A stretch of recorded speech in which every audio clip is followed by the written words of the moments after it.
Welcome back. In the last video, we talked about dating abuse, types of abusive behaviors and red flags, and we also looked at some common reasons why someone might stay in an abusive relationship. We're going to look now at one more very common reason why people tend to stay in an abusive relationship. This is what we call the cycle of abuse. The cycle of abuse is a pattern that we often see abusive relationships following, and it's illustrated here. You can see we have three phases: honeymoon, tension building, and explosion. So what do these phases mean? Let's start with the honeymoon phase. Almost all relationships start out in the honeymoon phase, and we hear about this term a lot. So what does the honeymoon phase look like? Think about what types of things partners often say or do when they first begin dating. Everyone tends to be on their best behavior. Things seem really happy, fun, exciting. The couple wants to spend every moment together. Most relationships, whether healthy or unhealthy, tend to start out this way. If a relationship is unhealthy or abusive, we don't often see those harmful behaviors happening right away. Typically, people start off on a happier note or on their best behavior. But just because we have an exciting new relationship doesn't mean that our life stops being stressful. Think about some things that build tension or stress in our lives. They might be situations with work or with our school, maybe with other relationships or situations with friends or family or other people in our lives. If there is tension in a relationship, one partner might feel like they're walking on eggshells as though something bad is going to happen at any moment. Tension and stress can build in a healthy relationship or in an unhealthy relationship. The difference is that in a healthy relationship, we have behaviors and qualities that are keeping both people more safe. So maybe there's some type of healthy conflict resolution or conversation or compromise. Both people are still respecting each other and trusting each other, supporting each other, and have some healthy qualities that are keeping that relationship safe even as that tension and that stress is building in the relationship. In an unhealthy relationship, though, those qualities might not be present, and stress or tension or an argument might escalate and continue to build and build and build until we get to an explosion. The explosion is some type of abusive behavior that happens. So it might be one of the types of abuse that we looked at in the last video, or one of the behaviors that we looked at. So when that abusive behavior happens the first time, it might be a less dangerous behavior, although still unhealthy or controlling, such as maybe calling names or using jealousy or some type of thing like that. After that behavior happens, think about how they might go from that explosive phase back to the honeymoon phase. What do you think? Common things we might see is the person who did the harmful behavior might make an apology or give a gift or make a promise to change or something like that. They might also give an excuse or a reason for why it happened. They might say something like, "Oh, it's just I've been having a really bad day or a really bad week, and that's why this happened." Or they might even blame the other person and make them feel like it was their fault. They might say something like, "Oh, well, you were talking to that person that you know I don't like, so you need to not do that anymore and I won't do these things." Or something like that. Whatever they do, the other partner might forgive them, and it could bring the relationship back to that honeymoon phase. And things seem great again. Like they've figured it out, things are good again, everything seems like it's back to normal. But the cycle's starting over. We're back in the honeymoon phase, but as the cycle continues and tension in life continues to build, we'll eventually get to the explosion again. Typically what we see in this cycle is as it continues, each time we get to the explosion phase, each behavior tends to be just a little bit more harmful or just a little bit more dangerous than it was the time before. And each time the honeymoon phase comes back around, it tends to be just a little bit shorter than it was the time before. This means that we have the explosion phase happening more and more often each time. So we have harmful behaviors that are happening more and more frequently and becoming more and more harmful or dangerous. So as the cycle continues, it continues to go around more and more quickly as well. But this type of cycle, this back and forth of going back from the honeymoon phase to the explosion phase, and the explosions getting progressively more dangerous and happening progressively more often, can make it very difficult for somebody to break out of that cycle and leave that relationship. Because there are still good times, and there are still things that feel fun, and reasons why we enjoy that relationship.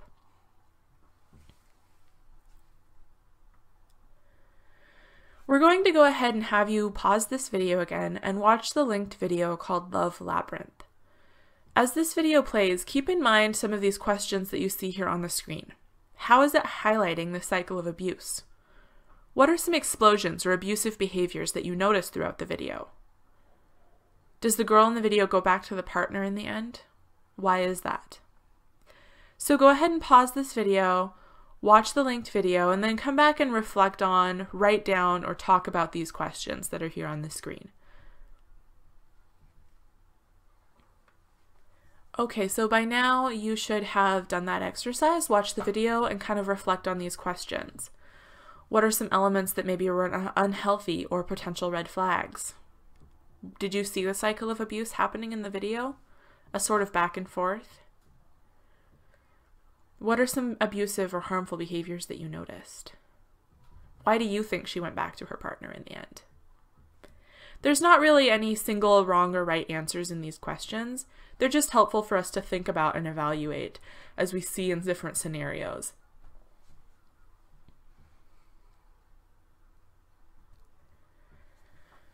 So even though these types of behaviors and the cycles of abuse can make a situation harmful or even dangerous, thankfully there are a few things that we can do to hopefully keep ourselves and others safer in relationships. One of those things is learning about and practicing healthy boundaries. So let's talk about that just a little bit. What are boundaries? Boundaries is a word that we hear and use a lot, but what does it actually mean? Take just a few minutes to reflect on or write down what the word boundaries means to you. So pause this video if you need to.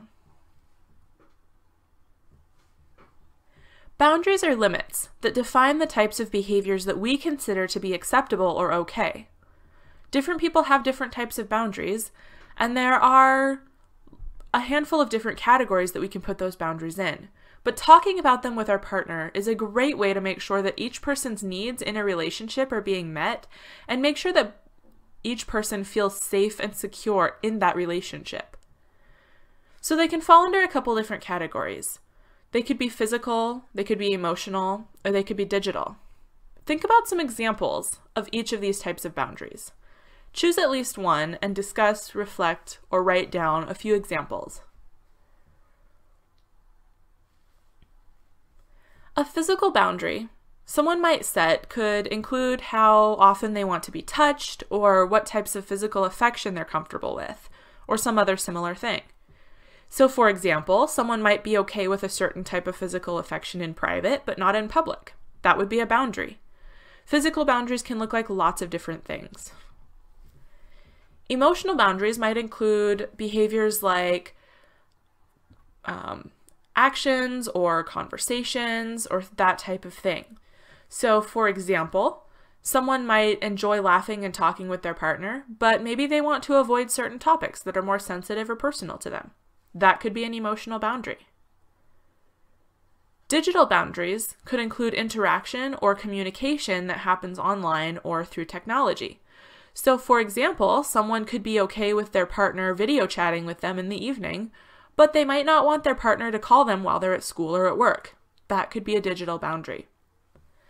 Obviously, those are just a few examples. There can be far, far, far more types of ways that these boundaries could look and ways that they could play out in someone's life. Those are just a few small examples. Healthy boundaries might look different for different people. Sometimes boundaries are more personal or important for someone because of their life experiences or maybe their values or their beliefs. So they might be less flexible on specific boundaries than other people might be. Sometimes boundaries might change over time after people in the relationship get to know each other better. So go ahead and think, can you think of any boundaries that might be a deal breaker for someone? Or can you think of any that might be more flexible? What about boundaries that might change over time? So again, one more time, go ahead and pause this video and think about the answers that you might give to these questions. Again, there's really no right or wrong answer, but think about what this might look like, either in your own relationship or in someone else's relationship.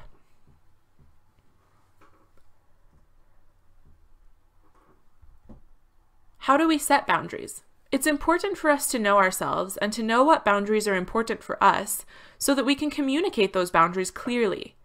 Thinking about past situations and what those situations felt like can be a helpful way for us to determine what our own boundaries are. If something in a relationship in the past felt uncomfortable, it could be that that's because it crossed a boundary that now we want to set in future relationships. We also want to know ourselves and to know what's best and healthiest the best and healthiest ways for us to communicate our boundaries. What are the easiest ways for you personally to communicate? Talking it out, writing it down?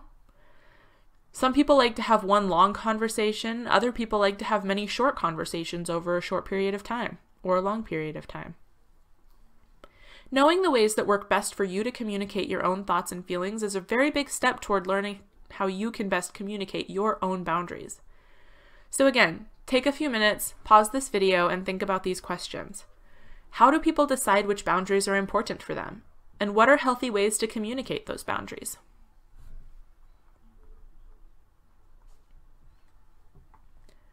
What are my boundaries?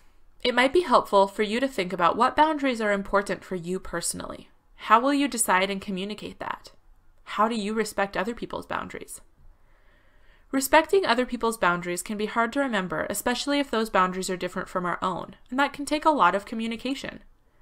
And don't worry if you make a mistake here and there. Setting and keeping healthy boundaries can be difficult to do perfectly, but it's an important practice for us to continue working on.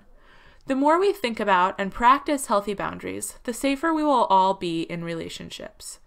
So feel free to think about these questions. What do boundaries look like for you personally in your own relationships? And just a reminder that if someone is experiencing abuse, it's never their own fault. Don't accuse or blame people for not setting healthy boundaries if they're experiencing abuse. The information that we give on boundaries is hopefully a preventative tool to help us out. It shouldn't ever be used to blame or shame someone who has experienced abuse. But what can we do? Just as a reminder, we are here for you. If you or someone that you know might be in an unhealthy relationship, we can help. So how can we help? What can we do if someone is in that situation? You can always call Safe Passage or talk to other people that we trust, whether that's family, friends, parents, siblings, school staff, coworkers, people in our lives that we trust. We can come up with safety plans or the safest ways for us to navigate each situation that we might encounter. If something's happening that's a crime, we can always report that to law enforcement or a school resource officer. If that's an option that somebody is thinking about taking, you can feel free to chat with Safe Passage about what those different options might look like and what to expect. We can also find counseling. That can be a great way to provide some emotional and mental help. We can find those support systems in safe places, people who we feel safe and comfortable being open and honest with about each situation that we might encounter, as well as practicing good self-care. Knowing ourselves and knowing what types of things help us to be well and to do well is going to be very important.